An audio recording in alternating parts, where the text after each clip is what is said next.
Okay, so welcome back. This is video number 5, and we're going to talk about the buyer that fits these concerns and these pain points. So based on the prior video, we should have an idea about the pain points and the loss of time. Now what we need to do is we need to figure out, what do they look like? What age are they? And what demographics are they?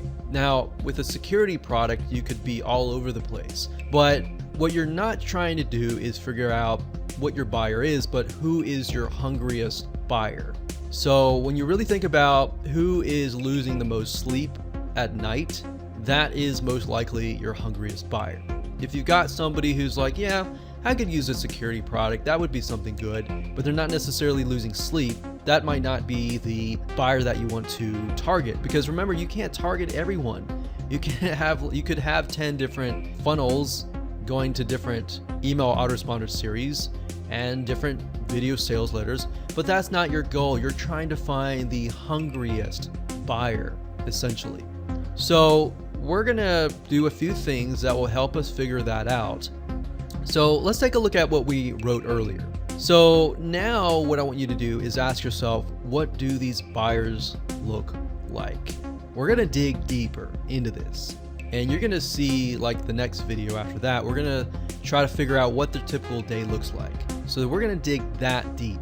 And the reason why is because that's gonna help you convert more sales when you can relate to somebody and they feel like they're reading your sales letter or listening to your sales video, and they feel like, wow, this person really understands me. They understand my needs. They understand why I'm up at night. Oh, I trust this person. I'm gonna buy from them. Versus they go to somebody else who's just trying to sell them and they don't really understand them.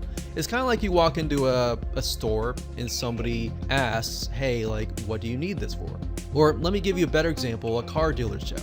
Most people are very fearful about going to car dealerships. But when they get there and the car dealership does not act like the typical car dealership, and they're like, hey, what are you looking for? Okay, all right. And they leave you alone, but they're genuinely interested because they want you to find the right car, versus the other person is like, hey, I think this is great for you. You look kind of like the guy who wants the Ferrari or whatever, and you might not be the guy who wants the Ferrari or the lady who wants something else.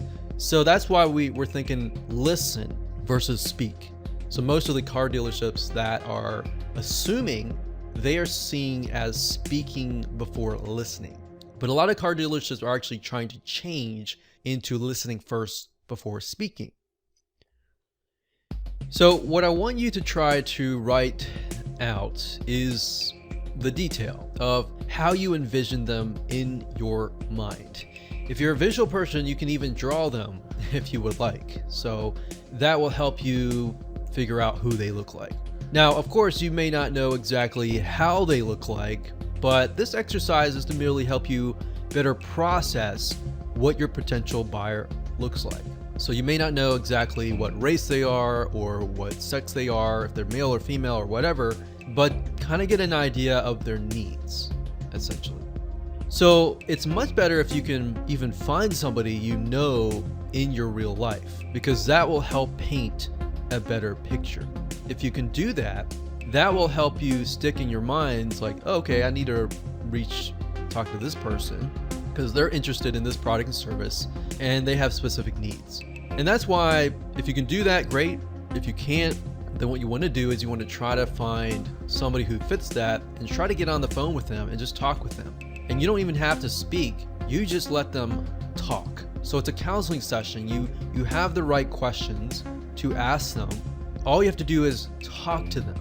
And most likely, if somebody is very passionate about a specific subject matter, they're going to talk and talk and talk for literally several hours. And guess what? They're going to walk away and they're going to feel like, wow, I was able to process through what is in my mind. But not only that, I'm getting paid for it.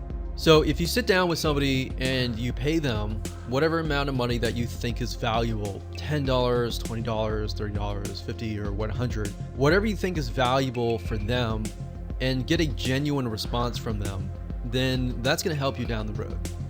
Now, let's do a further analysis by doing some basic demographic research with a free Facebook ad tool. So obviously, in order to use this tool, you will need to have a Facebook account. But this is an amazing tool that will reveal some information that is the data that you need in the marketplace, such as who they are, what sex they are, where they're located, what they're earning, and all of that. Okay, so we're going to be using a tool called Facebook Audience Insights. Now, the URL I've noticed is a little different. Sometimes it's business.facebook.com and then sometimes it's facebook.com. So I can say the best way to get there is simply by logging into your Facebook account, looking for the Facebook Ads Manager, go there, and up at the top, if you click that button that says Ads Manager, you're going to see an option that says Business Settings, Ads Manager, Audience Insights, and Audiences. Now, if you're still not able to get there, you can also go to google.com and type in Facebook Audience Insights. And it really depends on where you're located, that URL can change. So you want to go to Audience Insights. This is basically a tool that Facebook gives you for free that you can use, and it allows you to see a micro data of people who are highly interested in specific topics, people who are highly interested in pages that you might be connected to, and all that. So the easiest way to use this tool is not using any of these first, but by entering the interest. So let's switch to something else, because I did a search earlier on home security and I wasn't getting a lot of traction. So let's do a search on home automation and see what we get. Now, what's interesting about this was I assumed that the people that would be interested in home automation would primarily be men. And while it's about close to 50-50, you can see that 56% of women are interested in home automation. Now, we don't know. Hypothetically, that could be because they're using their husband's accounts. We don't know. But this is enough data to tell us that there is a majority of women. So 56% women, 44% men. Now, the nice thing about this tool is it allows you to paint the picture in a better light. So let's say, for example, that we want to figure out, are these women single or are they mainly married? So you can see 21% is the highest here. We've got 25% for men for ages 25 to 34. So this age bracket here somehow seems to be more interested in home automation. Now 35 to 44, for men it's about the same. For women it's about very similar, but it's 21%, 90%. But this bracket here, age 25 all the way to 54, they seem to be highly interested in home automation. Now we can see that the older it gets, 55 to about 65, they're not as interested. In 18 to 24, they're not as interested. So that gives us an idea of who we can target, but we want to get an idea of what their likes are, what their dislikes are, what their lifestyle is, and begin to kind of paint a picture of who they look like. And that's why in a minute, as you can see here, my assumption that it was a men, but it was reality, it was mainly women. And that's interesting because that shows you that my assumption was incorrect.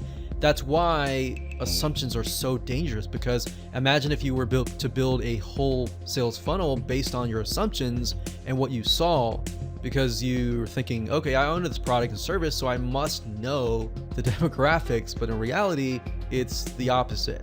So what's nice about Facebook Audience Insights is if you click on one of these, so we'll click on 25 to 34,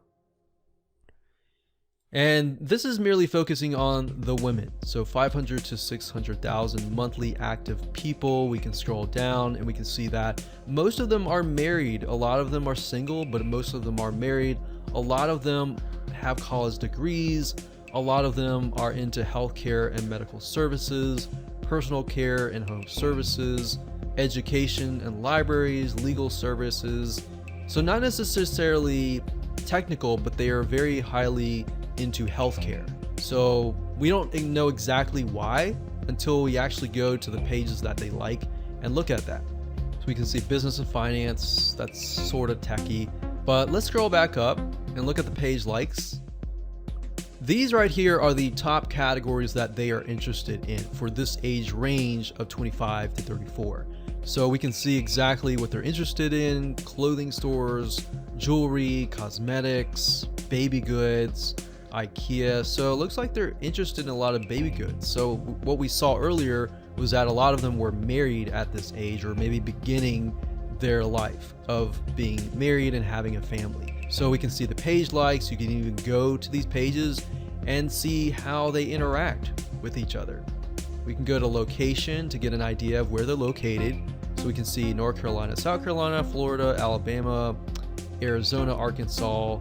So a lot of these are actually the southeast, which is interesting.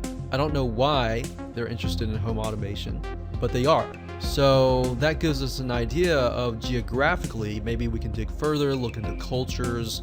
They look like Southern, so we don't really know why they're interested in home automation, but they are.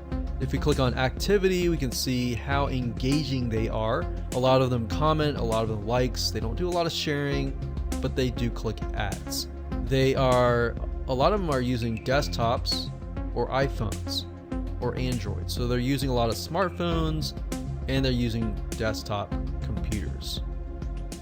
So that gives us an idea of who we're dealing with. If we go back to demographics, the nice thing about this is you can paint a picture for this particular demographic, but if you wanted to move on to, let's say, men ages 35 to 44, we click that with our mouse and Facebook is going to give the data for that particular segment. So if we scroll down, we can see a lot of them are married, a lot of them have college degrees.